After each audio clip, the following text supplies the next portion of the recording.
This is a quick guide on getting started for anyone who's interested in horses on Farming Simulator but hasn't played the game before and doesn't know where to start. When you first open the game, you'll have the option to watch a trailer for Farming Simulator. You can skip this, and we will today because it is a little bit long, but it is definitely worth a watch the first time you play. You then get the main menu for the game. From here we can select options and edit our display and audio settings. From the main menu we can also access any downloadable content, and this is where you'll find the maps and any additions that have been made for the game that you can add on to your builds. As you can see, there's a lot of maps to choose from, and you can click in each one to find out more information and view some screenshots.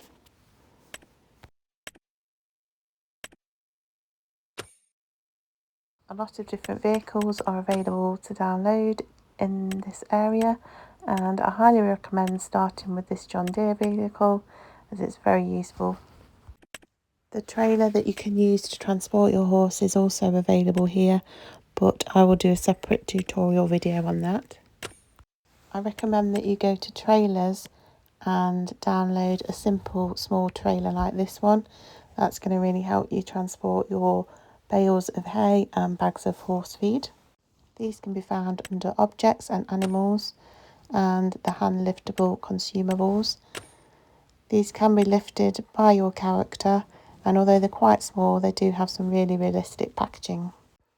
I highly recommend that you go to bales and select the buyable square bales. These are liftable by a character, so they're easy to get in the back of a truck or a trailer and easy to feed directly to your horses without the need of a tractor. The animal pen section under placeables is where you will find any horse stables that have been developed by modders. They are mixed in with the buildings for cows and pigs and sheep, etc. So you will have to go through and check that they are for horses. They will all have a trigger for where you can place your hay and oats. Some will also need straw added in, and some will need water, and some will have automatic water troughs. I will do another video focused just on the different stable mods and the pros and cons of each one, and demonstrate how each one of them works. To start with, I recommend that you just use the basic horse pasture that comes with the game, so you don't need to download a stable to start with. There's a variety of sheds that can be really useful in the game to park your vehicles in, stack your bales in and store your horse food in. When you get a bit more used to the game, they can also be transformed into stables or used as field shelters, and I will cover that in another video for you. If you build your horse paddock on a blank field, you might want to place a farmhouse next to it to live in. So it may be worth you having a quick look through the farmhouse section to see if there's one you like. You don't need decorations to start with, but it is nice to have a look through and see everything you can add to your farms and download anything you particularly like or anything you think might be useful for a little horse jump. These stack bales are also great. And last of all, you might just want to look through the fences and gates and add any that you think you'd like in your farm. So now we've had a look at different mods that can be useful when you first start, let's have a look at actually starting a new game. Back on the main menu, we're going to click on Career. This will take you to your game slots. You have 10 available slots to save a game in. These can be on any map you like. I've got quite a few on Lady Hill at the moment because it's my favourite map, and that's what we're going to use today. When you click on empty slot, you'll be able to choose which map you want to build from options on the base game and any that you've downloaded. When you've selected your map, there'll be a few options on how you set up your game.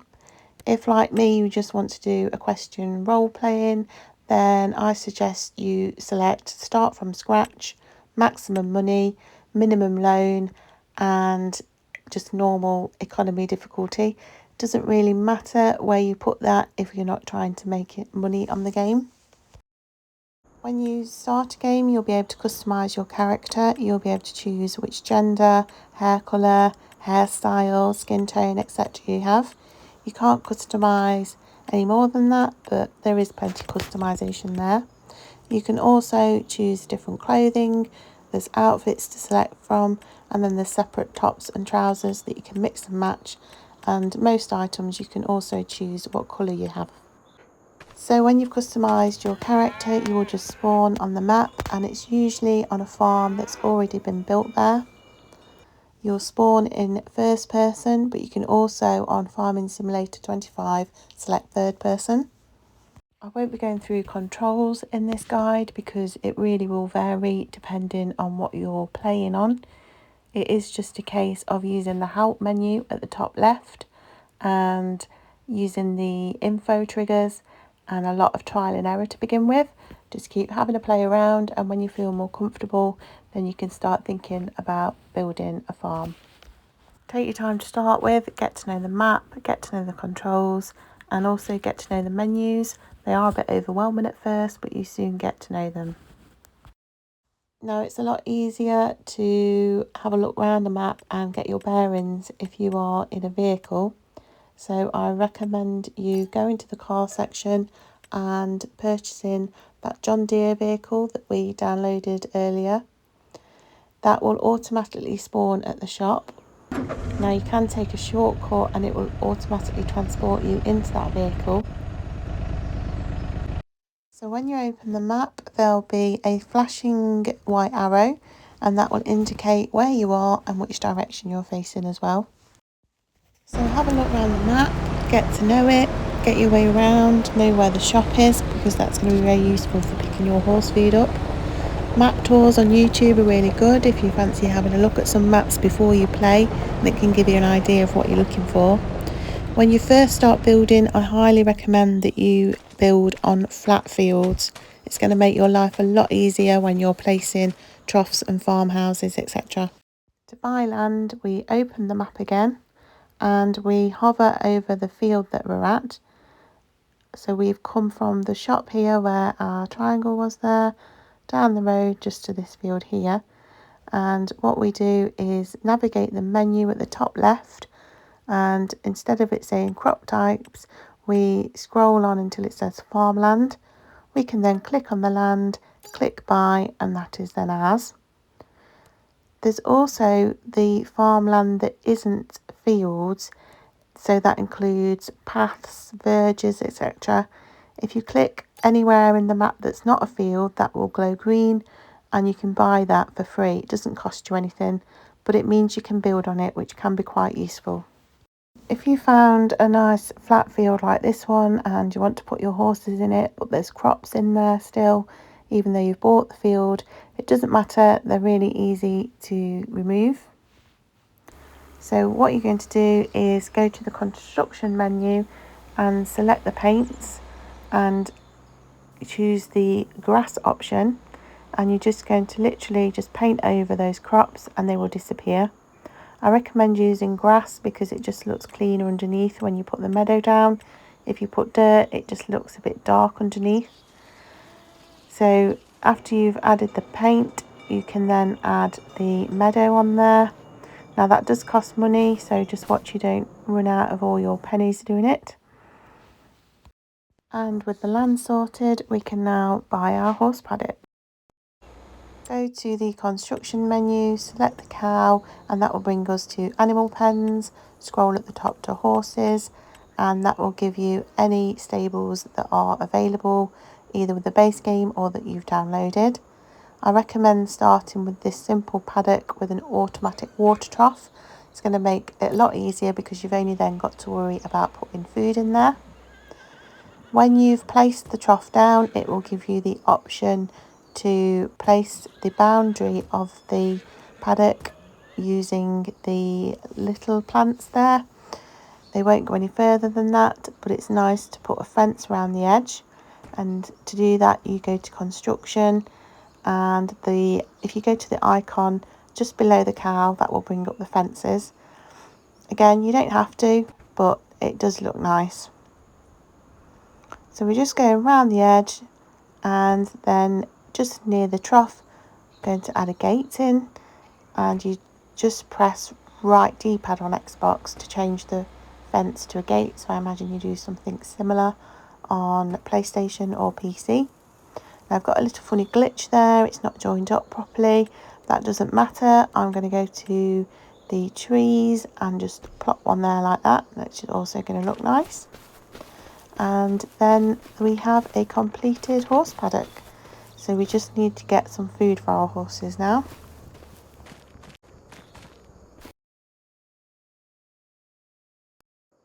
The first thing we're going to do is get back in our vehicle and drive it to the shop, where we're going to pick up some bales of hay and some bags of horse feed.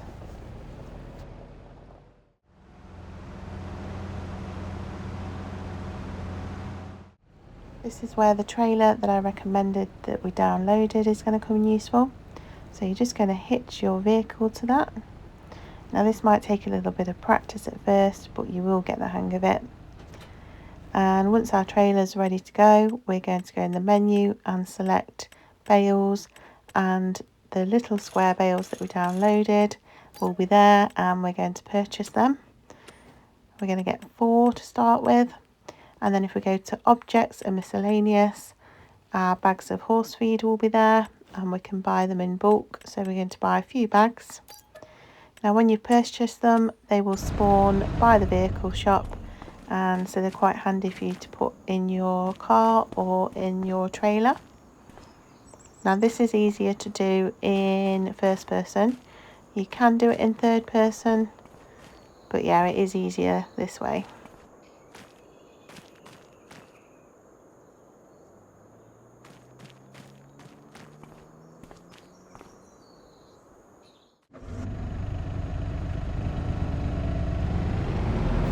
So we're now going to go back to our horse paddock, and we will put our food and our bales into the horse trough. Now you can see here just how small those bags are. So although they do really have that realistic design, the size isn't that realistic, but we'll use them for today. When you get back to the farm, it is a case of just unloading them back out of your trailer by hand, taking them over to the trough and just dropping them where the food icon is. You'll see it in a little circle there, and in it goes. And you just repeat until it's full. There is another method we can use to fill our trough with hay and oats. We can use a mod if we have downloaded it, so I'm just going to show you that quickly. If you go to the construction menu and the buildings icon at the top, scroll across to container, and this buying station is available to download, and it is really useful to have around because you can park your trailer, truck or a wheelbarrow against the entrance there where the icon is. Press the button and you can select to fill it with anything. So we're going to do that with oats now. So we've filled our trailer up, and then we're just going to park alongside our trough, wait until we get to the filling icon, and it'll tell us there at the bottom we can, and there we are, we unload, and it's quite quick and easy. It's quite handy to do this when you first start out because you do need to fill your trough to the top, and then day to day you can perhaps use the hand method because you only have a small amount to put in. You don't need to use the trailer, you can also use the back of this John Deere, which is why this vehicle is so useful, especially if you haven't got much space. And again, we're just parking up next to the icon and then unloading. If we don't have to do that with just oats, we can also use hay. So if we go back to the container, back to the salon icon, scroll through and select hay, and there we have it filled with hay, and we will just unload that in the trough as well.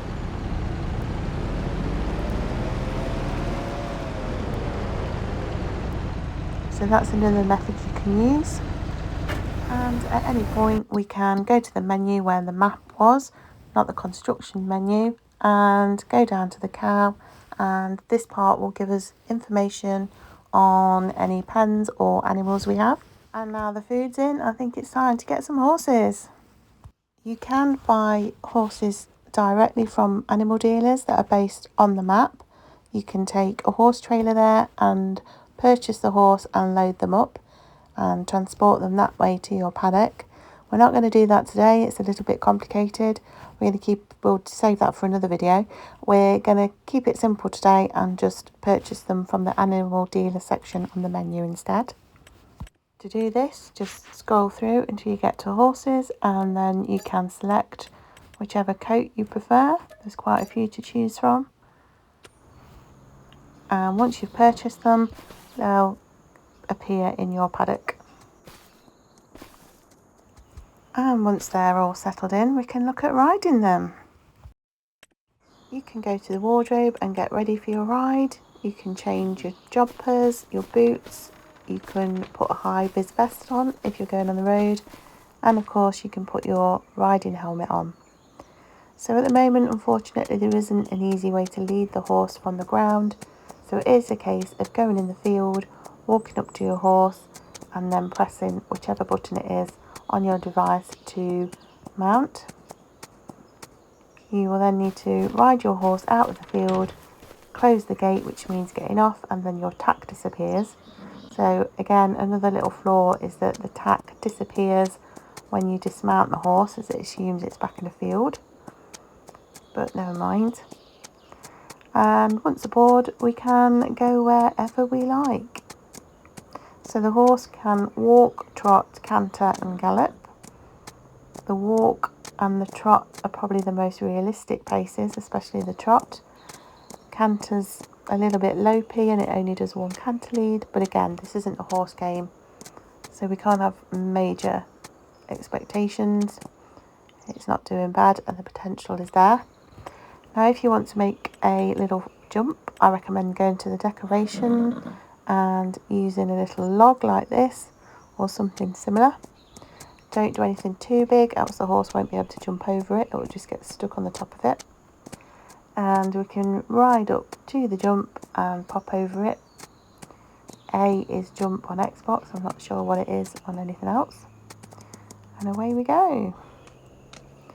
So as I said, you can go anywhere, which means you can take your horse on a nice hack around the village. You will get the nice clip-clop sound on the road as well, which makes it very peaceful. And of course you can go along the bridle paths that are usually on the maps already and gallop across the fields. And to put your horse back in the field, it's again reverse process. You have to walk into the field on the horse and press a button to dismount, and your horse will spawn randomly in the field, but hey, never mind. To keep our horses healthy, all we need to do is keep on top of the food trough and make sure it's topped up, ideally with a 60% ratio of oats to 40% ratio of hay. You'll see here the health is quite low in the stats and the fitness, but that's because they haven't really been ridden yet, and once you sleep overnight the health will start to increase. Their value will also increase as they age and eventually they'll reproduce, but that just means another mature horse will spawn in the field. Now there is a foal mod that is on FS22 on the Xbox, and no doubt at some point that will be available on Farming Simulator 25 as well. So for us to be able to sleep, to enable the horse's health to increase overnight, we need a house. So this one already has a house where I've built this paddock. So instead of building a farmhouse, I'm just going to go to the farmhouse list and select the doormat trigger, which is a sleep trigger, so you just walk up to it and choose how long you want to sleep. And now you can see overnight the health starts to go up. Now in the settings you can choose how long a month is, whether it's 1 day or up to 30 days I think. And obviously the more days you have, the slower the seasons will change and the slower the troughs will go down, the slower the health will go up, etc. If it was a field without a farmhouse in, you could go to the farmhouse menu, and instead of selecting the doormat, you could choose a farmhouse, and you can place that wherever you like. Again, it's better somewhere flat, and that would then give you the option to go to sleep. So I think that's enough to get you started. The best thing you can do is just take time to learn the controls, learn the maps, learn the menus. There's quite a lot to get your head around at first, but honestly, with patience and practice, it does get easier, and you'll soon be creating all sorts. In other videos, we'll be looking at transporting the horses in the trailers and building all sorts of different things like riding arenas, muck heaps, feed rooms, etc., cross-country courses. So thank you for watching, and please like and subscribe for more content. Thank you.